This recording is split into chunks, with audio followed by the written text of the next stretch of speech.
o papo de governança, que é um projeto do governador Rafael Fonteles de levar mais tecnologia aos serviços públicos. O governador tem essa meta que ele busca de levar inteligência artificial, agilidade na prestação de serviço para o público, prestação de serviço público para a população do Piauí. Então nós vamos trazer daqui a pouco essa reportagem. O delegado chegou, vamos colocar. Fabrício, por favor, vamos colocar aí na tela novamente, só pra gente, já que daqui a pouco vamos falar com o delegado Charles Pessoa, vamos colocar na tela novamente aquele assunto do Tony, que ele trouxe, que foi perseguido, o homem perseguido, assalto a banco, assalto à agência dos Correios. Aí o que acontece, rapaz? A polícia vai cumprir o mandado de prisão, viu? Chega lá e ele, numa boa, assim como se nada tivesse acontecido, e, não, documento, por favor, nota aqui. Mas é tão verdadeiro que uma nota de R$3. Uma nota de R$3. Tá aí, ó. Tá aí as imagens da polícia. Inclusive, se não tivesse nenhum mandado de prisão contra ele, já era motivo para ele ser preso. Porque a documentação... Esse aí, Tony? É esse aí? Tá bem vestido, né, velho? Roupa melhor do que a minha. A dele, hein? Não, vamos não. Vinha no ônibus leito, né? Vinha no leito, maravilha. Entendeu? Mas só, meu amigo. Aí, o ônibus. E aí a polícia parou, ele não se alterou. Se eu tivesse assim um equipamento para medir a alteração do batimento cardíaco, tinha sido assim inalterado. Mas aí o que acontece? Documento, ele entregou assim na cara de pau. Não, o policial chegou lá e falou, documentação, não, tá aqui a documentação e tal. Tão verdadeira quanto a nota é R$3. E aí, queria saber qual era a sensação dele, assim, 10 policiais do lado, 5 de um lado, 5 do outro, deve ser um negócio, né? Mas olha só, vamos continuar falando de segurança pública. Nós estamos aqui com o delegado Charles Pessoa, que é coordenador do DRACO. Delegado Charles Pessoa, muito obrigado pela participação. Conseguiu uma agenda entre uma operação e outra, o senhor participar do Jornal Dia News. Um prazer recebê-lo aqui. Ô Douglas, o prazer é todo nosso, né? Fico muito feliz novamente de participar do seu programa aqui, da programação da TV O Dia. Delegado, nós estamos já no mês de maio e a gente mal termina de falar na operação do DRACO, já tem uma outra operação. E antes da gente falar, né, fazer um balanço dessa primeira parte do ano, janeiro a abril, vamos explicar para a população, para a audiência, embora o senhor tenha falado lá no Palácio Karnak no lançamento, da importância do Pactos pela Ordem que o governador criou para estruturar e dar mais condições para a polícia combater as facções criminosas. Pois é, Douglas, o Pacto pela Ordem é um projeto do governo do Estado, né, encabeçado pelo nosso secretário, Dr. Chico Lucas, pelo nosso delegado-geral e também pelo comandante-geral da Polícia Militar. Foram 2 anos de muita produtividade da segurança pública piauiense, mas também 2 anos de muito aprendizado. No que toca a minha parte lá, né, essa unidade da Polícia Civil, DRACO, que atua no combate às facções criminosas, nós atuamos aí de forma extremamente intensa no decorrer desses 2 anos, com uma produtividade muito elevada de prisões, de busca e apreensão, ações de monitoramento, de combate efetivo a essa criminalidade organizada. Nós sentamos, todos nós, analisamos o resultado das nossas ações até então, entendemos da importância da gente aprimorar algumas metodologias, a gente tem que estar aprimorando a cada dia para que a gente continue tendo eficiência. E o Pacto pela Ordem é justamente o aprimoramento dessas ações que foram realizadas até então, para que a gente continue tendo eficiência nesse quesito de combate à criminalidade, né, de forma geral e de forma especial e do DRACO no combate à criminalidade organizada. Delegado, o senhor falou num ponto que eu achei importante. O senhor falou, foram 2 anos de muito trabalho, agora 2 anos de muito aprendizado também. Importante, eu sempre comento, quando a gente mostra as operações do DRACO, eu sempre comento o seguinte, olha, se a gente analisar assim, a década de 50 para cá, a gente tem vários momentos da segurança pública no Brasil. Né? Surgimento das organizações criminosas, década de 70, 80, um embrião, na presídio de Ilha Grande, no Rio de Janeiro, tem aquela história toda, tem seriado mostrando e tal. E a gente tem uma intensificação, a década de 90, no 2000, começa a se consolidar. Mas enquanto havia uma consolidação, naquela época a gente tinha o quê? Gangues, né? Tinha grupos, um grupo do Parque Piauí, vários no Parque Piauí, vários no Saci, vários. Hoje você tem as facções consolidadas, não tem essa história de grupo aqui, grupo ali, são facções consolidadas que dominam área, que tentam dominar áreas grandes, que atuam no tráfico de drogas, mas atuam também no setor financeiro, em homicídios, em outros negócios. Pois é, as facções criminosas hoje elas representam o maior problema da segurança pública nacional. E realmente iniciaram lá no final da década de 70, depois a segunda em 1993. Em 1998 elas iniciaram um processo de expansão e em 2015 para cá elas chegaram a estados menores, como a exemplo do estado do Piauí, né? É uma realidade, Douglas. O Piauí ele desenhou uma metodologia, eu acredito que a metodologia é uma das mais eficientes que está sendo aplicada hoje no Brasil. Só para você ter uma ideia, essa metodologia que foi desenhada para combater as facções criminosas aqui no estado do Piauí, Douglas, ela foi baseada em anos de estudo, em 15 anos de estudo, em várias unidades da federação. Nós desenhamos essa metodologia com foco em vários eixos de atuação. Dados, estatísticas, ciência, e com vários eixos de atuação. A gente atua na parte de repressão, a gente atua na parte de prevenção, porque essas facções criminosas, quando a gente realmente estuda de forma extremamente aprofundada, Douglas, a gente percebe que o que alimenta realmente essas facções criminosas é uma crença, onde esses indivíduos eles se sentem parte de um determinado grupo e, infelizmente, começam a compartilhar dessa mesma crença, dessa mesma ideologia. Então, isso fica até um pouco mais difícil, mais complexo da gente combater, porque a gente tem que combater justamente essa crença que, infelizmente, está sendo disseminada aí entre os jovens dessas regiões mais distantes. Disseminado, inclusive a operação agora da prisão da influência, é exatamente, como eu disse, é uma espécie de sedução, não é, delegado? Ou seja, os líderes, aqueles responsáveis por fazer o recrutamento, eles fazem uma espécie de sedução, seduzem aqueles possíveis integrantes com a promessa de muitas promessas. Uma vida boa, muitos bens materiais, mas não falam lá do ruim, né? Douglas, eu poderia usar uma palavra aqui que eu acredito que é a palavra que representa muito isso, que é comunicação. A comunicação. Hoje, infelizmente, as facções criminosas utilizam a comunicação como uma das principais ferramentas, de todas as formas. Quando eu falo do sistema penitenciário, que não é a realidade do sistema penitenciário piauiense, a principal ferramenta é a comunicação. A comunicação por meio da utilização de aparelhos celulares para fazer com que essa ideologia seja disseminada para outras regiões do estado do Brasil. Não é o exemplo do estado do Piauí. O estado do Piauí hoje tem um sistema penitenciário extremamente controlado, sem a presença de aparelhos celulares dentro do ambiente prisional. Mas, infelizmente, ainda existe uma comunicação dentro do próprio sistema. Quando eu falo de fora do sistema penitenciário, infelizmente, essas facções criminosas utilizam a comunicação para cooptar, para influenciar e conseguir buscar novos integrantes para a organização criminosa. De várias formas, como, por exemplo, a utilização das redes sociais.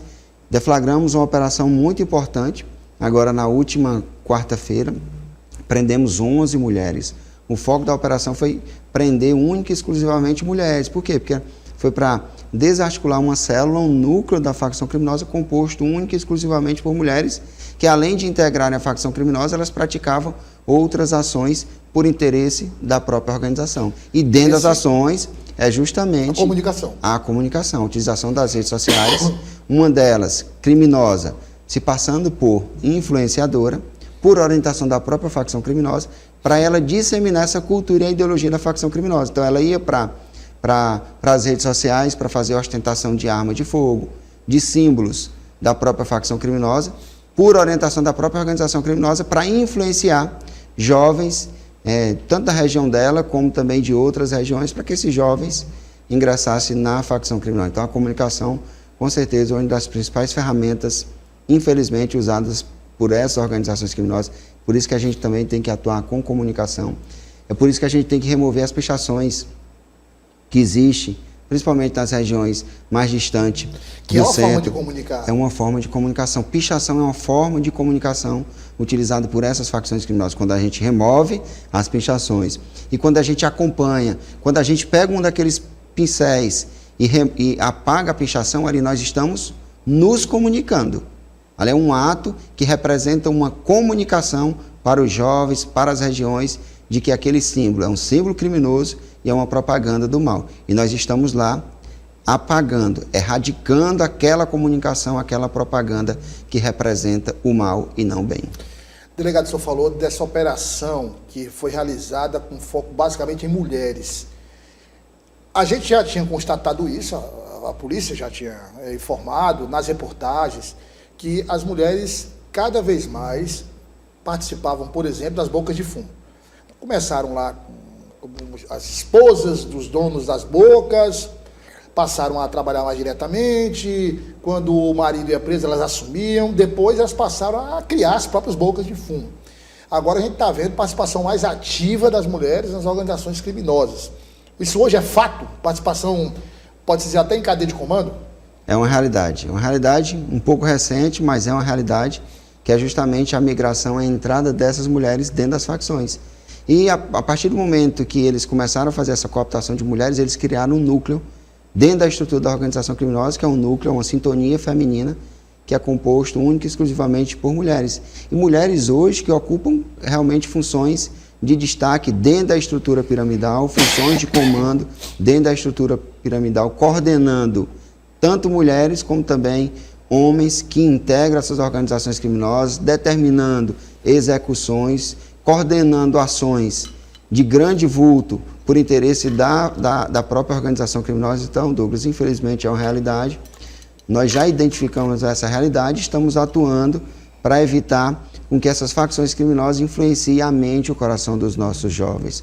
Nós estamos atuando diariamente, Douglas, com um propósito. Qual é o nosso propósito?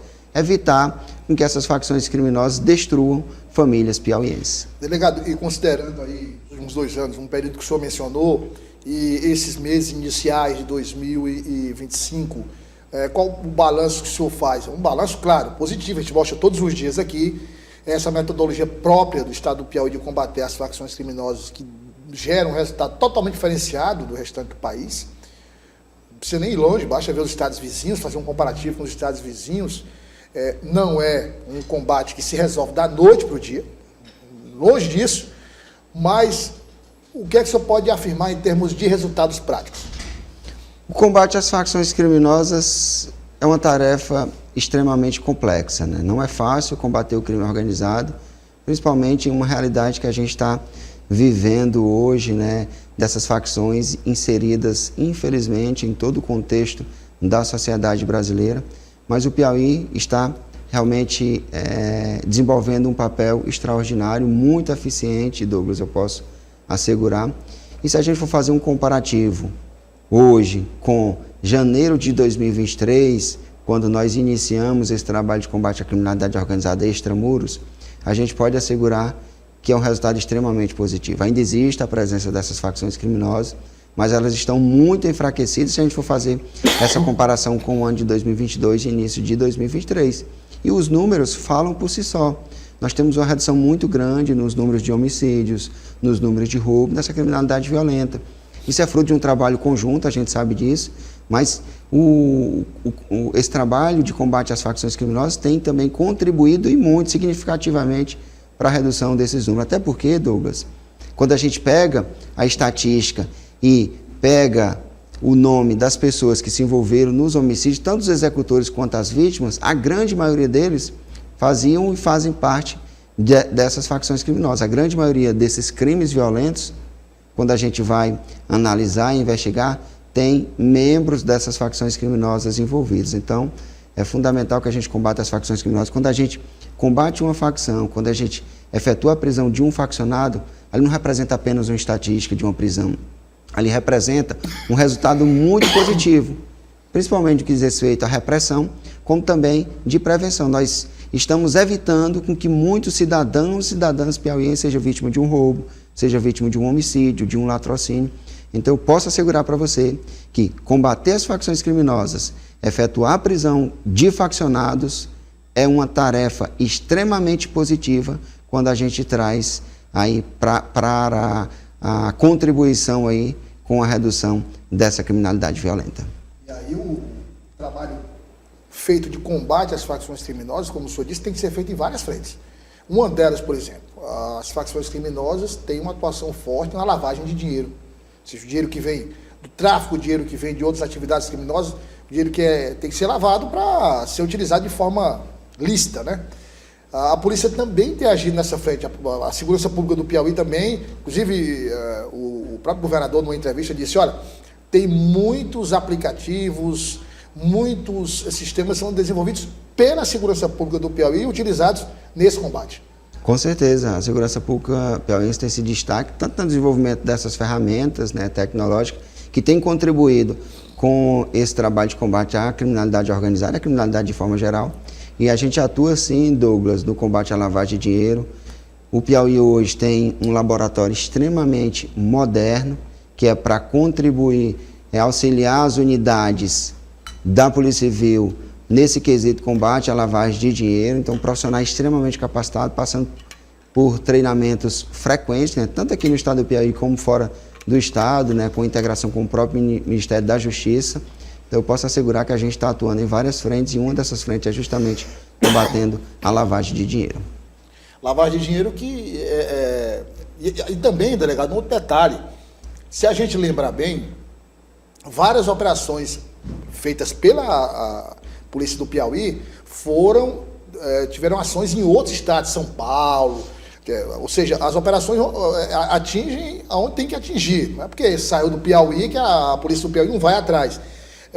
Mas a questão da lavagem de dinheiro, que é um ponto destacado pelo secretário Chico Lucas, pelo governador Rafael Fonteles, no lançamento do Pacto pela Ordem, que é uma atenção mais especial a esse trabalho de identificação e bloqueio desse recurso. Com certeza. Quando você fala de atuação tanto no estado como fora do estado do Piauí, a gente tem desenvolvido um trabalho integrado com as forças estaduais e também com as forças de segurança pública de outros estados. Até porque, Douglas, essas facções criminosas, infelizmente, elas têm uma atuação interestadual. Então, a gente tem que ter essa integração realmente entre as unidades, entre as instituições de outros estados, para que a gente tenha eficiência. Quando a gente fala desse quesito combate à lavagem de dinheiro, a gente está, sim, focando na estrutura patrimonial dessas organizações criminosas. No último domingo, deflagramos uma grande operação ali na região do Mafrense.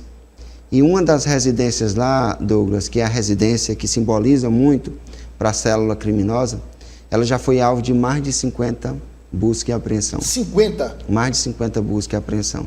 E agora, justamente em razão dessa nova medida trazida pelo Pacto pela Ordem, o secretário já deu o indicativo de que ela vai ser destruída e a gente vai transformar aquele local lá em um ambiente de lazer, um ambiente que vai atuar com essas ações preventivas de combate à criminalidade ali naquela região. Delegado, o que eu assim, não sei se eu estou errado, mas o que eu percebo na questão do Pacto pela Ordem é que o poder público, através da segurança pública, está engrossando com as facções criminosas, e aí eu vejo uma outra pessoa, mas tem que ter limite. Aí eu sempre digo, olha, quando dizem que esta ou outra medida do Pacto pela Ordem é inconstitucional, e eu comentei aqui, inconstitucional é o crime, inconstitucional é homicídio, é latrocínio, não, tem que ter limite, tem que impor limite. Bom, já existe um limite natural das ações das forças policiais. Enquanto isso, as facções criminosas não têm limite. Então, assim, eu noto que algumas pessoas estão querendo impor amarras e o Pacto pela Ordem, claro, dentro da lei, mas está ampliando essas condições para chegar forte, pesado nas facções. O objetivo é tornar menos burocrático, né? O exemplo é o que o senhor acabou de falar. A casa vai ser destruída, vai ser construído espaço de lazer lá para... É tornar menos burocrático para que a gente tenha mais eficiência. E, Douglas, a sociedade evolui, a criminalidade evolui. A gente não pode ficar para trás no que diz respeito à legislação. A gente precisa evoluir nesse quesito. É inadmissível que, por exemplo, a gente tenha um Estatuto da Criança e do Adolescente da década de 90, quando essas facções criminosas nem sequer existiam. Eu estou falando, do primeiro comando da capital, surgiu em 1993. Então não existia nem estatuto, não existia nem o primeiro comando da capital quando o Estatuto da Criança e do Adolescente foi aprovado. E uma legislação que não foi aperfeiçoada. Então, a criminalidade, infelizmente, evoluiu muito. Quantos jovens adolescentes que a gente se depara diariamente combatendo crimes extremamente violentos. As facções criminosas entenderam e hoje elas estão cooptando esses jovens para serem transformados em ferramenta do crime organizado. Então a gente precisa evoluir.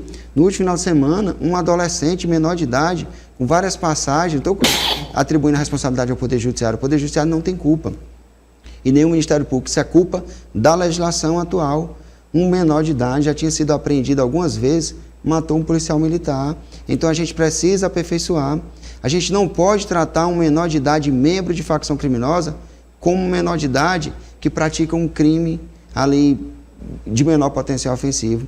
O integrante de facção criminosa, seja menor ou menor de idade, ele tem que ser tratado como membro de uma facção, como um criminoso extremamente violento, que não pode ficar em liberdade, ele tem que ficar encarcerado. Então a gente tem que ter uma legislação mais rigorosa, Douglas, para tratar com esses indivíduos que integram essas facções criminosas. Esse menor que está lá, ele está lá consciente. Foi de livre, espontânea vontade, não foi enganado, ele sabe os riscos, sabe o que pode ocasionar aquela... Porque, como delegado, não, vai lá, tênis bonito, roupa bonita, mulheres ali, dinheiro para beber, para viajar, mas é o que eu digo, quando o Draco bate na porta às 5 da manhã, aí, na hora de recrutar, esse detalhe, a facção não conta. Pode acontecer o seguinte, 5 horas da manhã, o Draco pode bater aqui na sua porta e falar, não, só fala a parte boa. E a menor das consequências é a prisão, né? Quantos jovens a gente tem conhecimento aí que foram mortos nesse contexto da disputa territorial? E, Douglas, é uma observação, por exemplo, um jovem de 16 anos, agora em 2025, ele tem um pensamento muito mais evoluído do que o jovem da década de 90.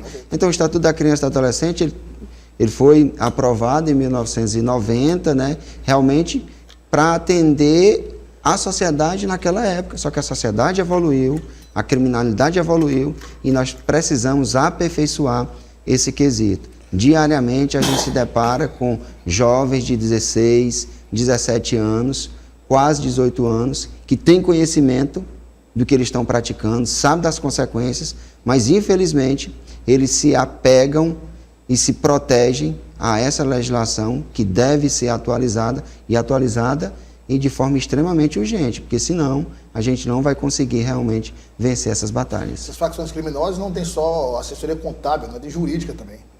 Tem assessoria jurídica que diz, vamos para cá, vamos por aqui, que aqui é mais fácil, aqui tem uma brecha, aqui tem... Isso já foi provado por prisões e investigações da polícia. Delegado, queria fazer a última pergunta do senhor, que é o seguinte,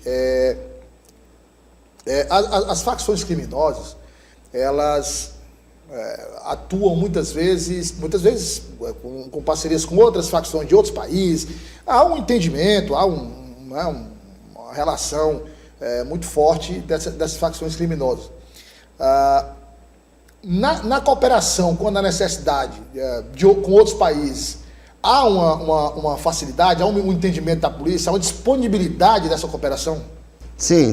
Isso não fica a cargo das polícias estaduais. Você vai para a federal, né? Isso, já é uma atuação da Polícia Federal, mas hoje nós temos sim uma atuação integrada, inclusive com representantes da própria Polícia Federal atuando em outros países, né, para fazer esse elo aí, essa integração, porque as facções criminosas, infelizmente, elas têm uma atuação internacional. Hoje nós temos células dessas organizações criminosas em outros países, infelizmente é uma realidade, principalmente nesse quesito tráfico de entorpecente, e a gente precisa atuar, e a integração é fundamental para que a gente consiga ter êxito nesse combate à criminalidade. E a pronta resposta é importante. Eu vou citar alguns casos aqui, por exemplo. Naquele episódio dos ônibus incendiados. Você lembra disso, né? Eu comentei aqui, quando os ônibus foram incendiados, se a polícia não der uma resposta logo, ali eles, digamos, esticam a corda para ver se funciona. Se a polícia não der uma resposta logo, eles vão vir com coisa pior. No outro dia o Draco estava batendo na porta de todos os envolvidos. Aí nós tivemos, depois, agora mais recentemente, a morte do policial. Foi facção criminosa, cordão, não interessa. Foi um agente da segurança pública que foi assassinado. Começou-se uma busca ali a segurança pública, começou uma busca, encontrou, localizou em um motel, um reagiu, houve troca de tiros, morreu, foi levado para o hospital, não resistiu, enfim, o outro foi preso. Essas situações, delegado, exigem uma resposta imediata, sob pena da sociedade pagar um preço caro. Com certeza, e isso a segurança pública piauiense tem feito. Em todos os casos aí que a gente for buscar, nós agimos em um tempo extremamente rápido, né?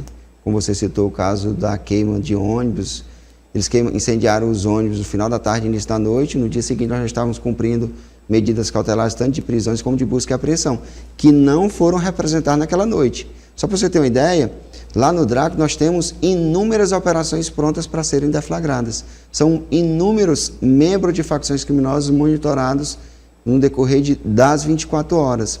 Então a gente tem esse processo de monitoramento permanente com muitas operações programadas e isso faz com que a gente tenha eficiência em algum caso aí que porventura eles queiram praticar, a gente consegue apresentar o resultado imediato, atuar de forma extremamente firme para coibir qualquer situação, qualquer ação praticada por esses criminosos. Delegado, obrigado pela participação e parabéns pelo trabalho que o DRAC desenvolve.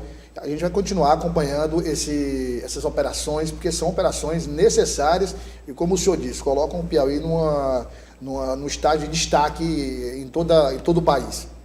Agradeço o espaço mais uma vez, Douglas, e vou repetir novamente o que eu sempre tenho dito, é um trabalho conjunto que envolve todo o sistema de segurança pública do estado do Piauí com propósito, né? Um dos propósitos é justamente não deixar, não permitir com que essas facções criminosas influenciem a mente e o coração dos nossos jovens, não permitir com que essas facções criminosas destruam famílias piauienses. Esse é o nosso propósito, esse é o propósito da segurança pública aqui do nosso estado.